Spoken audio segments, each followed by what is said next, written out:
What happens when a 34-year-old soldier storms into power, defies the West, shakes hands with Russia, and inspires millions of young Africans who are tired of being ruled by old men?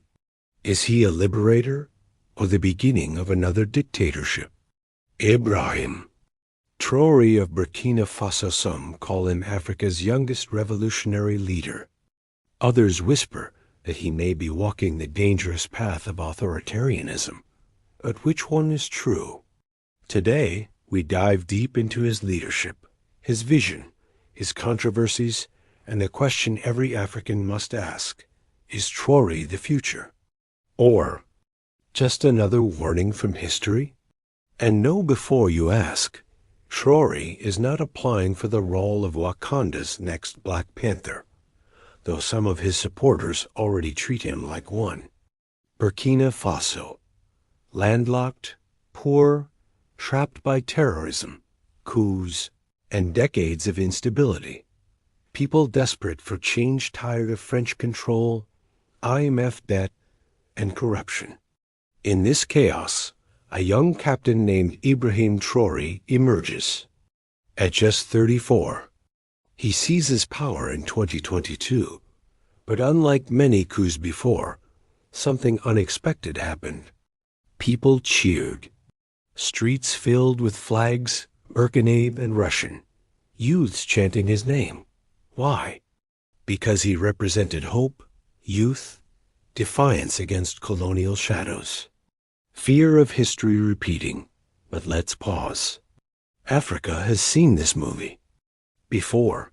Young generals rise with promises, only to become the very tyrants they replaced. Could Traore be different?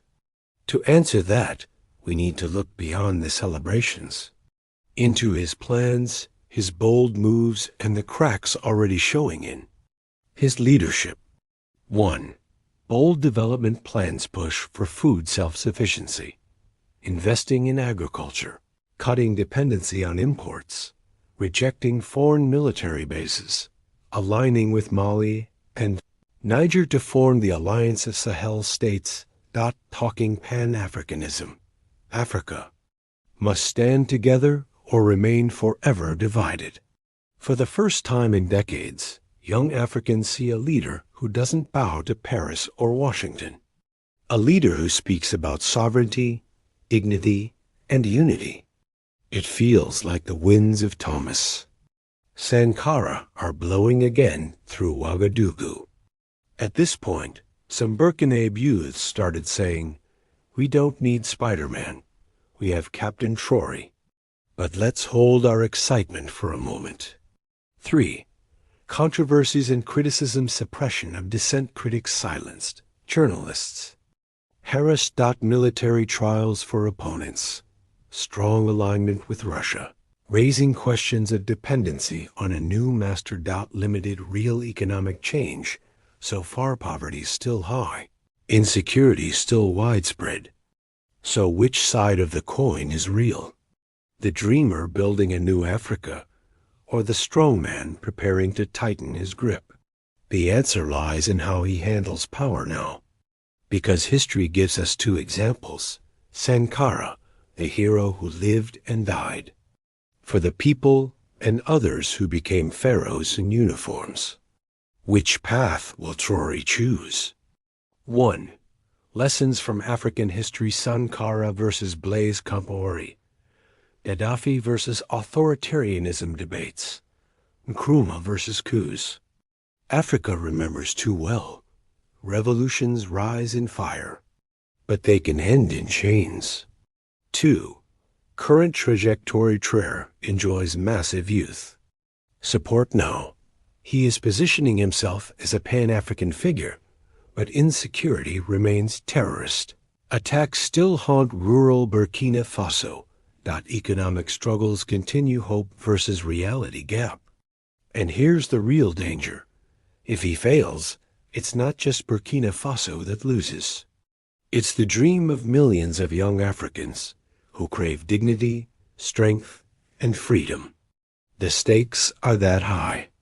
And let's be honest, if Traore doesn't deliver, Some youths will say, at least give us free Wi-Fi, if nothing else. But the question we must ask, will Traore resist the temptation of power? Or will history write his name among those who promised freedom, but delivered chains? At the heart of this debate is not just one man. It is Africa itself. Because the real question is bigger than Traore. Can Africa produce leaders who lead? With humility, vision, and accountability? Or are we doomed to repeat the cycle of revolution and betrayal? The future is not written yet. It depends on the choices of leaders and the courage of the people to hold them accountable. So, Ibrahim Traore, revolutionary or authoritarian? That, my friend, is not for the world to decide. It is for history, for Africans like you to judge.